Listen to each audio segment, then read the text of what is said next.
అమరావతి ఉద్యమంలో ప్రత్యక్షంగా పాల్గొని ఎన్నో ఇబ్బందులు పడ్డ వాళ్ళలో మీరు ఒకరు. ఈ రోజున అదే అమరావతి మళ్ళీ తిరిగి చూసుకుంటే చంద్రబాబు నాయుడు గారు కూటమి ప్రభుత్వం అధికారంలోకొచ్చాక కేంద్ర ప్రభుత్వం వాళ్ళ దగ్గర నుంచి తీసుకొస్తున్న నిధులు గానియండి, లేదా రైల్వే జోన్ అని గానియండి, ఆయన ఒకటే చెప్తున్నారు. మీకు మొన్న ఈ మధ్య మీరు చూసుంటే 'అన్‌స్టాపబుల్‌లో' ఆయన మీకు ఏది ఇష్టం? అటు విశాఖ లేకపోతే ఇటు విజయవాడ అని అడిగితే ఆయన ఒకటే చెప్తున్నారు. అమరావతే, అమరావతే నాకిష్టం అని జెప్పి.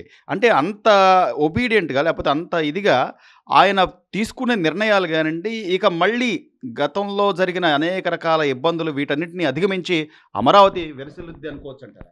అమరావతి విరసిల్లిద్ది అని చెప్పేసి ఈ కూటమి ప్రభుత్వం వచ్చినా మాకు దృఢమైన నమ్మకం అనేది ఒకటి కలిగింది. ఎందుకంటారా, ఇవాళ 6 నెలలు గత ప్రభుత్వంలో 6 నెలలు ఆయనుండి నేను అమరావతిలోనే ఇల్లు కట్టుకున్నాడని మాకు వాగ్దానం చేసిన ఆయన 6 నెలల్లోనే మా నెత్తిన పిడుగులాంటి వార్తేసి మమ్మల్ని 1631 రోజుగా ఒక్క రోజు కూడా ముఖ్యమంత్రి స్థాయిగా ఉండి మా శిబిరాల ముందుగా వెళ్తా కూడా మీ బాధ ఏంటి, మీ ఇదేంటని ఒక్కరోజు అడిగిన దాఖలాలు లేవు. కాకపోతే ఆ ముఖ్యమంత్రికి, ఈ ముఖ్యమంత్రికి వేరియేషన్ ఏంటంటే, ఆ రోజుల్లో మేము పొలాలు ఇవ్వటానికి కూడా ఒక సైబరాబాద్ సిటీ అనేది డెవలప్ చేసిన నాయకుడు అని చెప్పేసి ఒక్క ఇష్యూ కూడా లేకుండా మేము భూములు ఇచ్చాం.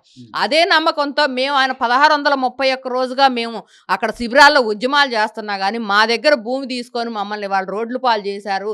మరి చంద్రబాబు నాయుడు గారు కానీ ఈ ప్రభుత్వం కానీ మమ్మల్ని ఇట్లా చేసిందని మేము ఏనాడు క్వశ్చన్ చేయలే. ఎందుకంటే ఆయన చేయాల్సిన పని ఆ రోజు చేయటానికి సిద్ధమయ్యి మేము ఆ రోజుల్లో పొలాలు ఇవ్వటానికి కూడా కొంచెం ఆలోచిస్తా, మరి మేము పంట పండించిన భూమి ఈ ల్యాండ్ పూలింగ్ అనే విధానం అనేది కొత్త, మాకు ఎందుట్లో ఏం తెలియము, మరి ఏం తెలియని వాళ్ళం గబాలను వాళ్ళ చేతుల్లో భూమి పెడితే ప్రభుత్వంతో మనం పోరాడలేమేమోలే అని చెప్పి ఒక ఆలోచనతో కొన్నాళ్ళు సంసిద్ధంలో ఉండారు. అంత క్రితం రోజుల్లో కూడా 90% భూమి ఇచ్చారు, 10% ఇవ్వాలా. అప్పటికి కూడా ఇవ్వకపోయినా మేము నమ్మకం ఎక్కడ కలిగిందంటే సైబరాబాద్ సిటీ ఉదాహరణ తీసుకొని నమ్మకం కలిగి ఆయనకు భూమి ఇచ్చాం. దాని ప్రకారం ఆయన చేయడానికి సిద్ధపడితే ఆల్ రామకృష్ణారెడ్డి లాంటి వాళ్ళు కొంతమంది హైకోర్టుకి కేసులేసి గ్రీన్ ట్రిబ్యునల్లో కేసులేసి కొన్నాళ్ల పాటు చేయటానికి ఆటంకాలు కలిగించారు. అయినా కానీ ఎంతో కొంత తాత్కాలిక సచివాలయం ఇది పెట్టి సచివాలయం కట్టి మరి ఆ హైకోర్టు పెట్టి అక్కడ పాలన నడుపుతుంటే ఆ తర్వాత వచ్చిన ప్రభుత్వం వచ్చేసి మా మీద ఎన్ని ఉక్కుపాదం మోపి ఎంత మమ్మల్ని హెరాస్ చేసిందో రాష్ట్ర వ్యాప్తంగా ప్రజలందరూ చూశారు. రాష్ట్ర వ్యాప్తంగా కాదు, దేశవ్యాప్తంగా కూడా చూశారు.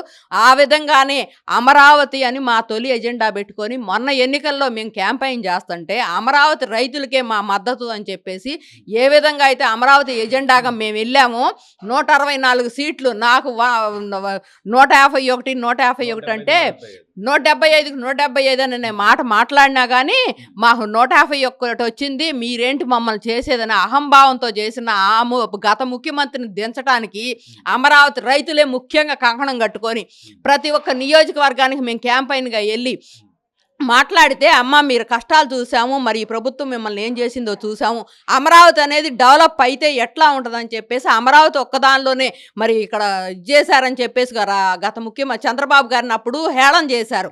అమరావతిలో ఒక నిధి అనేది అక్కడే చేస్తున్నారు, వీళ్ళు ల్యాండ్ స్కాములు చేస్తున్నారని చెప్పి మాట్లాడారు. ఎప్పుడైతే అమరావతి డౌన్ అయిందో రాష్ట్ర వ్యాప్తంగా ఉన్న భూములకు విలువ లేకుండా మరి మన రాష్ట్రానికి వచ్చే పెట్టుబడులు రాకుండా వెనక్కబోవటం ఇవన్నీ ప్రజలు గమనించారు కాబట్టే 164 సీట్లు కాన్సెప్ట్ ఏంటంటే మేము మెయిన్గా అనుకుంది ఏంటంటే అమరావతి మా ఏకైక రాజధాని అని చెప్పి కాన్సెప్ట్తో మేము క్యాంపెయిన్కి వెళ్ళినప్పుడు అందరూ మాకు ఆశీస్సులు ఇచ్చారు. ఆశీస్సులే నిజమైనవి అని చెప్పి అమరావతి రైతులుగా మేము ఒక నమ్మకాన్ని పూనాము. అదేవిధంగా దైవ బలం కూడా ఉంది. మేము చేసిన పూజే కానీ చెయ్యని పూజ లేదు. అట్లాంటిది ఇవాళ మాకు ఆ కూటమి ప్రభుత్వం చేస్తుందని గట్టి నమ్మకం ఉంది. 6 నెలల్లోనే మా ఐకానిక్ టవర్స్ నిర్మించడానికి ఎంత లోతు నీళ్లు, ఆ లోతు నీళ్లలో ఉన్న ఐరన్ కూడా దెబ్బతినకుండా దృఢంగా ఉందని చెప్పేసి మరి నిపుణులు చెప్తే దాన్ని నీళ్లు తోడే విధానం చేయటం. మరి వరల్డ్ బ్యాంకు, ఏషియన్ బ్యాంకు వాళ్ళు కూడా మా దగ్గరకు వచ్చి మీకు ఏంటి అని చెప్పంటే మాకు అందరికీ ఆమోదమేనని చెప్పి మాట్లాడి రైతులతో పెద్ద సదస్సు పెట్టారు. ఒకరోజు కొంతమందితో పెట్టారు, ఒకరోజు పెద్దగా పెట్టారు. ఎవ్వరు కూడా చిన్న ఎలిగేషన్ కూడా చేయలే. ప్రపంచ బ్యాంకు, ఏషియన్ బ్యాంకు వచ్చి మాకు నిధులు ఇవ్వటానికి ఏంటంటే ఈ రైతులు అనేది నమ్మి ఇచ్చారు భూములు, బలవంతంగా భూసేకరణ చేయలేదని నమ్మారు కాబట్టే ఇవాళ మనకి ఇన్ని నిధులు ఇవ్వటానికి అనేది ఇదైంది. నిధులు రావటంతోటే మరి విజన్ ఉన్న నాయకుడు అనేనంత తెలుసు కాబట్టి, నిధులు ఉన్నాయి కాబట్టి అమరావతి డెవలప్ అయ్యిద్దని ఒక దృఢ నిశ్చయంతో మేము ఉండాము. అవుతుంది, ఇప్పుడు పనులు ప్రారంభిస్తామన్నారు, టెండర్లు పిలుస్తామన్నారు, చేస్తున్నారు, మేము చూస్తున్నాము. ఇంకా కూడా అమరావతి రైతులు అనేది ఇంకా విశ్రమించలా. ఎందుకంటే ఈ ప్రభుత్వాన్ని కూడా మాకు అమరావతికి ఒక గెజెట్ కావాలి, ఇక అమరావతిని ఎవరు వచ్చినా కానీ అంగుళం కూడా కదిలించడానికి వీలు లేకుండా అమరావతి రైతులుగా మేము మరి చంద్రబాబు గారినైనా క్వశ్చన్ చేస్తాం. ఏంటంటే అమరావతికి ఒక ఇది స్టాండ్ కావాలి. 5 సంవత్సరాలకు వచ్చే మారే ముఖ్యమంత్రులల్లా వచ్చి ఇట్లానే అమరావతి మీద బురద పూస్తే ఒప్పుకోదలుచుకోవాలా. మేమైతే నిజంగా జగన్మోహన్ రెడ్డికి ఒక ధన్యవాదాలు చెప్పాలి. ఎందుకంటారా, మరి 10,000 ఎకరాల భూమి ఉంది అక్కడ. ఇవన్నీ ఏం 3 రాజధానులు అనకుండా మెల్లగా నేను అమరావతి డెవలప్ చేస్తానని తేప కాస్త పొలం అమ్ముకుంటే అమరావతి ల్యాండ్ మొత్తం ఎప్పుడో సమాప్తం అయ్యేది. అట్లా కాకుండా నువ్వు చేయటం ఏదో కీడెంచి మేలెంచమన్నారు కదా, నువ్వు చేసిన కీడు మాకు మేలు జరిగిందని మేము అనుకుంటున్నాం. ఎందుకంటే మరి మా భూమి అంతా పోయేది. ఇవాళ ఏం పెట్టి మా వైపే చూడలేదు. ఈవేళ ఈ భూమి అమ్ముకుంటామన్నా కూడా ఏదో ఒక కేసు వేయటము, ఆ కేసుల్లో మేము గెలవటం. దాదాపు మా మీద 50-60 కేసులు అమరావతి మీద వేస్తే ఒక్క R5 జోన్లోనే మాకు వ్యతిరేకంగా వచ్చింది తప్పితే అన్ని అనుకూలంగానే వచ్చినాయి. భగవత్ సంకల్పం అంటే అది. పైన భగవంతుడు ఉన్నాడంటే మేము ఎప్పుడూ ఏడుస్తా ఆ కన్నీళ్లతోటి అమరావతిలో నేల తడిపామన్నమాట. ఆ కన్నీళ్లకు భగవంతుడు కరిగి మాకు వరం ఇచ్చాడు. కాకపోతే మేము 151 సీట్లలో మధ్యలో 5 ఎగిరిపోతే బాగుండు, 5 ఎగిరిపోతే బాగుండు అంటే తదాస్తు దేవతల నుండి తదాస్తు అన్నారు. ఆ 11 సీట్లు వచ్చినాయి. నాకు తెలిసి ఇవాళ నువ్వు రాష్ట్రంలో కనుక ఎక్కడికన్నా వచ్చినా కూడా ఆ 11 సీట్లే కాదు, నీ పక్కన ఉన్న నాయకులే నీ పక్కన ఉండట్లా. మరి పాపం నీకేమో పంగనామా లాంటి 11 సీట్లే వచ్చినాయి. మరి మేమేం చేయగలిగింది ఏం లేదు. ప్రజలుగా అమరావతి విషయంలోనే కానీ ఆంధ్ర రాష్ట్ర విజయంలో కానీ ప్రజలకు అనేది ఒక అవేర్నెస్ కల్పించావు. ఎందుకంటే ఇంతకుముందు మాకు ఈ మీడియాలంటే ఏంటో తెలీదు, మేము ఎలా మాట్లాడాలో మాకు తెలీదు, ఇంట్లో గరటి తిప్పుకునేవాళ్ళం. ఉద్యమం అనేది ఏంటో తెలియకుండానే రోడ్డు మీదకి తీసుకొచ్చావు. అనేక ఇబ్బందులు పడ్డారు. అమరావతి నుంచి తిరుపతి వెళ్తున్న అక్కడ కనీసం బయో టాయిలెట్లు తొలగించి రోడ్ల మీద భోజనాలు చేసి, లేదా అమరావతి నుంచి అరసవెల్లి వెళ్తుంటే పెట్రోల్ బాటిల్స్ విసిరేసి, రాజమండ్రిలో అయితే రాజమండ్రి వంతెన మీద ఎంత ఇబ్బందులు పెట్టారు. ఇవన్నీ కూడా అనుభవించారు.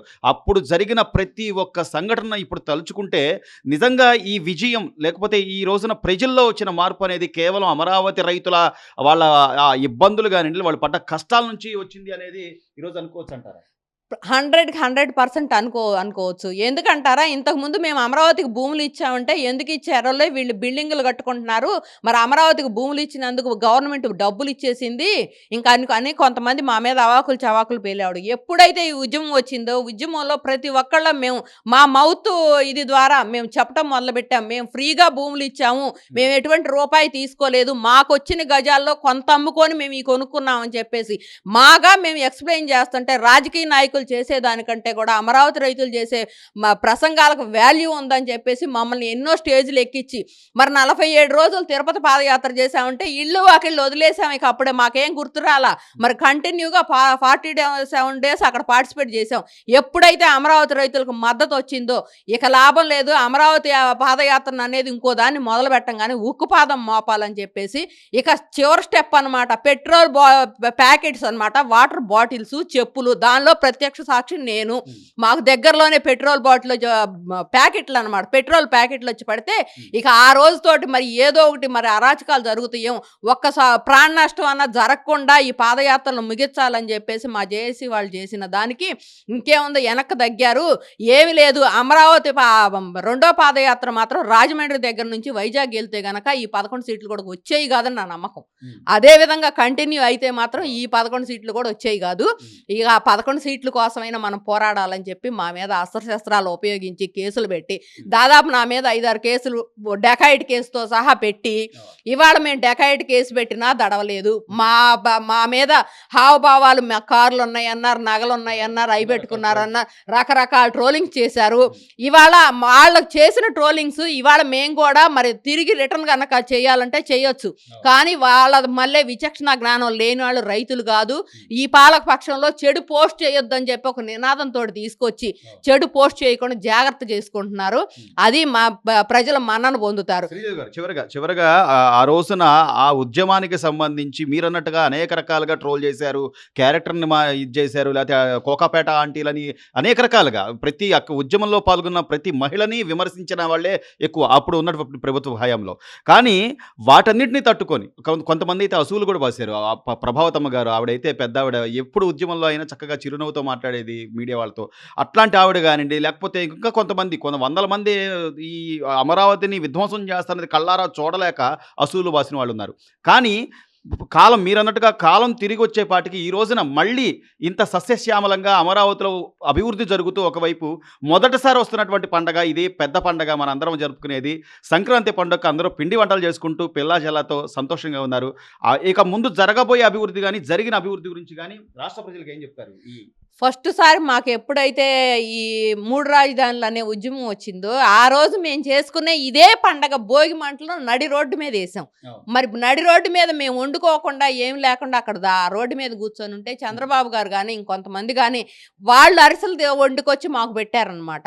అట్లానే ప్రతి సంవత్సరం పండగ అంటే ఇక్కడ ఉద్యమంలో ఇంకొక పందా మార్చుకోవటం, ఇంకొక స్పెషల్గా ఇవాళ ఈ పండగ మేము ఇక్కడ జరుపుకుంటున్నాం అని చెప్పేసి ఆ శిబిరాల్లో ముగ్గులు వేసుకోవటం అట్లా చేసామే కానీ మా ఇంట్లో నవ్వుతూ పండగ చేసుకునేది ఈ సంవత్సరం చేసుకుంటున్నాం అనమాట. అది ఆనందోత్సాహాలతో చేసుకుంటున్నాం. కానీ పూర్తి ఆనందాన్ని అంటే అమరావతి పూర్తయ్యి దాన్ని గనక దానిలో మేము సాధించాము అననే మా పేరు చరిత్రలో చిరస్థాయిగా నిలిచిపోయినాడు. మేము పూర్తిగా ఆనందపడ్డట్టు. కానీ అభివృద్ధి జరుగుద్ది అమరావతి. ఇవాళ ఎవరైనా సరే అమరావతి అంటే పెట్టుబడులకు వెల్లులాగా మారింది. మరి బిట్స్ పలాని కాలేజీ ఎక్కడదో కాలేజీ దేశంలో 2, 3 కాలేజీలు ఉన్నాయి. ఇక్కడ వెంగడపాలెం దగ్గర మాకు ల్యాండ్ ఇవ్వమని చెప్పేసి మాట్లాడుతున్నారు. అందువలన ప్రతి దానికి మేము హర్షం వ్యక్తం చేస్తున్నాం. ఎందుకంటే అమరావతి అభివృద్ధి చెందిద్ది. అమరావతితో పాటు ఆంధ్ర రాష్ట్రం అభివృద్ధి చెందిద్ది. ఆంధ్ర రాష్ట్రం అభివృద్ధి చెందదు. మరి అభివృద్ధి వికేంద్రీకరణ చేస్తున్నానని చెప్పేసి పాపం ఒక కళ్ళబొల్లి మాటలు చెప్పాడు.